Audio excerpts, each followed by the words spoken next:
Unless you've been living under a rock the past couple of years, it's no news that SUVs are practically ruling the roads. But with summer driving just around the corner, you may start to notice the emergence of a new, smaller road ruler. It's the Roadster. And buyers wanting to join the coup d'etat will find a surprising number of attractive choices. The latest offering from this convertible cornucopia being the 2001 Toyota MR2 Spyder.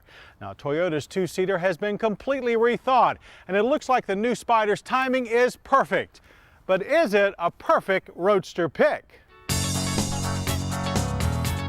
It certainly could be if you're the sort of person that wants driving to be pure fun, because this 2000 Toyota MR2 Spyder was conceived purely with youthful fun in mind.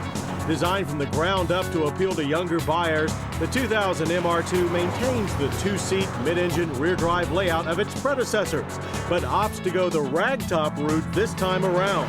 The MR2's look is almost unbearably cute, but auto trivia buffs will note that it bears a strong resemblance to the English-built Midas Gold Cabriolet of the 1980s, not to mention a variety of auto show concept cars since, and sits on a comparably short wheelbase of 96.5 inches. Overall length is only 153 inches.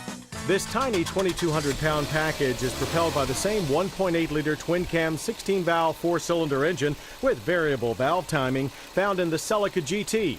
In the MR2, it sits above the rear axle and makes a slightly reduced 138 horsepower and the same 125 pound-feet of torque, which is then fed through a firm but accurate 5-speed manual shifter. No automatic is available. No kidding. With a true sports car manual shifter in hand, we launched the MR2 to 60 in a spirited 7.1 seconds and through the quarter mile in 15.3 seconds at a respectable 90 miles per hour. But we felt a rather tall fourth gear slowed our quarter mile runs. Still, it's a lot more exciting off the line than its main soft-top rival, the Mazda Miata. Though the MR2 Spyder is not quite the Mazda's equal when it comes to balanced handling. The powertrain's rearward weight bias does allow the car to unhook when pushed hard, but the quick, crisp electric hydraulic power steering allows you to easily bring it back into line, so the fun quotient is high. That goes for braking too, where the lightweight MR2 is clearly superior to the Miata, stopping from 60 in an amazingly short average of 94 feet. The ABS-equipped disc bit hard, while the chassis remained straight as an arrow. Pedal feel was also first-rate.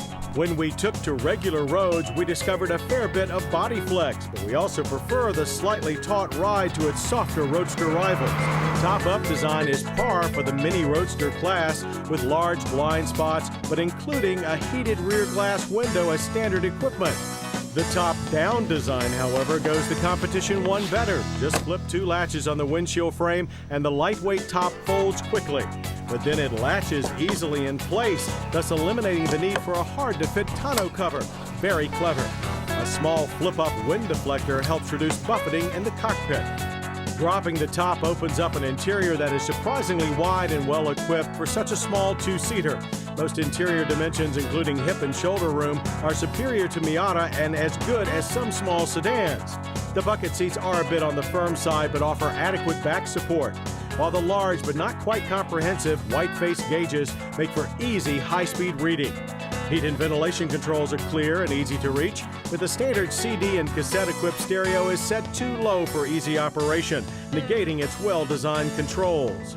But where the MR2 really comes up short on perfection is in luggage space. There is a tiny 1.9 cubic feet in a small compartment behind the seats, plus space for a very small soft bag in the front spare tire well. It's too tight even for a weekend getaway.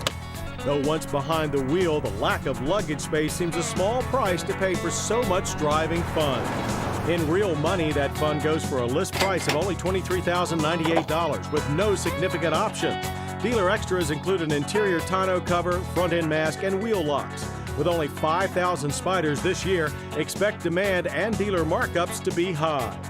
For the 2000 Toyota MR2 Spyder is a very desirable little roadster for summer and all seasons.